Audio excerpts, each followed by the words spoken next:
Hello friends, good morning to all. Welcome back to Milky's మజా. నేను మీ శ్వేత. అందరూ ఎలా ఉన్నారు ఫ్రెండ్స్? అందరూ బాగుండాలి, అందులో నేను ఉండాలి. ముందుగా మన ఛానల్ చూస్తున్న వాళ్ళైతే మాకు ఒక లైక్, షేర్, సబ్స్క్రైబ్. మా ఇల్లు చూడగానే తెలిసిపోయి ఉంటుంది ఈరోజు ఇంత క్లీన్గా ఉంది కాబట్టి ఎర్లీ మార్నింగే. సో సాటర్డే అని చెప్పేసి ఇంకా Saturday morning routine actually shorts లాగా తీద్దాం అన్నట్టు ప్లాన్ చేసి తీసాము.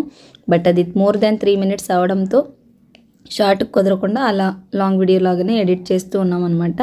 సో ఇంట్లో ఎర్లీ మార్నింగ్కి లేచేసి 6 o'clock ఆల్రెడీ పనులన్నీ ఫినిష్ చేసేసి స్నానం చేసి పూజకైతే రెడీ చేసుకుంటున్నాను. మిల్కీ అయితే సమ్మగా మహారాణిలాగా పడుకునే ఉంది. ఇంకా క్యూటీ ఉంది కాబట్టి క్యూటీ నాకు వెజిటేబుల్ కట్ చేసి ఇవ్వడానికి హెల్ప్ చేస్తూ ఉంటుంది అనమాట కుకింగ్కి ఎప్పుడు. సో అలా నువ్వు పూజ చేసేసి పూజ కోసం నువ్వు డెకరేషన్ చేసుకోమ్మా, రెడీ చేసుకో, నేను ఈ గ్యాప్లో నీకు పెసరపప్పు కావాల్సిన వెజిటేబుల్స్ అన్నీ కట్ చేసి పెడతానని చెప్పింది. సో అది కట్ చేసే లోపు నేను స్వామివారికి పూజ చేయాలి కదా అని చెప్పేసి సాటర్డే సో ఏడుకొండలవాడ దర్శనం కావాల్సిందే మనకు ఇంట్లో, అలా పూజకైతే రెడీ చేసేసుకుంటున్నాను. సో ఇలా తామర పువ్వు లాంటి ఈ వాటర్లోకి అలా పువ్వులు వేసి దేవుని గుట్లో అలా పాజిటివ్ వైబ్స్ కోసం పెడుతూ ఉంటాను అనమాట. అండ్ ఉప్పు దీపాలు వెలిగించితే చాలా మంచిది అంటూ ఉంటారు పెద్దవాళ్ళు. అలాగని నేను సంవత్సరాల నుంచి వెలిగిస్తూనే ఉన్నాను. మంచి ఎప్పుడు జరుగుతుందో తెలీదు. సో ఆ దేవుడు మంచి చేసే టైం వచ్చినప్పుడు చేస్తాడని చెప్పి వెయిట్ చేస్తూ ఉన్నాను.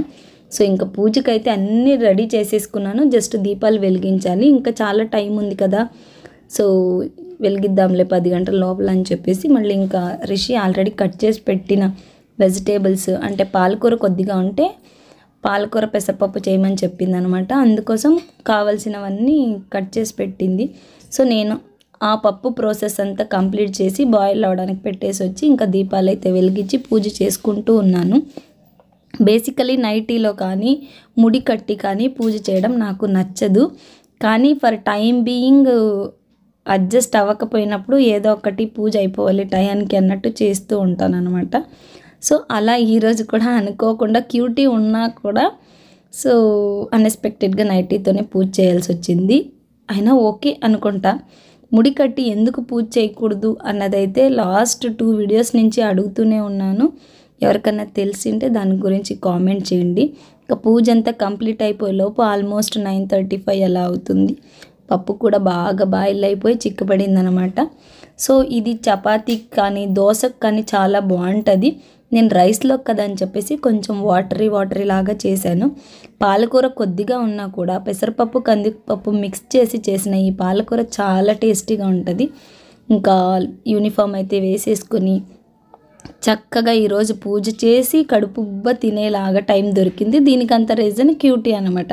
ఎందుకంటే చాలా వర్క్ ఆల్మోస్ట్ అంటే కుకింగ్కే సగం టైం అయిపోద్ది. ఈ పని అంతా అది చేసి పెట్టింది కాబట్టి నాకు సో కంఫర్టబుల్గా ఫుడ్ తిని ఆఫీస్కి వెళ్ళేలాగా టైం కుదిరింది. ఇంకా ఆఫీస్కి అయితే వెళ్ళిపోయాను.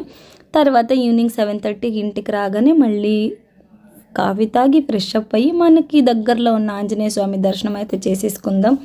సో ఇంకా నెక్స్ట్ సండే ఒకటి లీవు, మండే నుంచి రిషికి స్కూల్ ఉంది కాబట్టి అని చెప్పేసి సో గుడి దగ్గరికి అయితే వెళ్ళిపోయామన్నమాట. ఇది మాది మార్నింగ్ రొటీన్ సాటర్డే లాగ్. నచ్చితే like, share, subscribe. Thank you for watching. Bye. Next లాగ్లో మళ్ళీ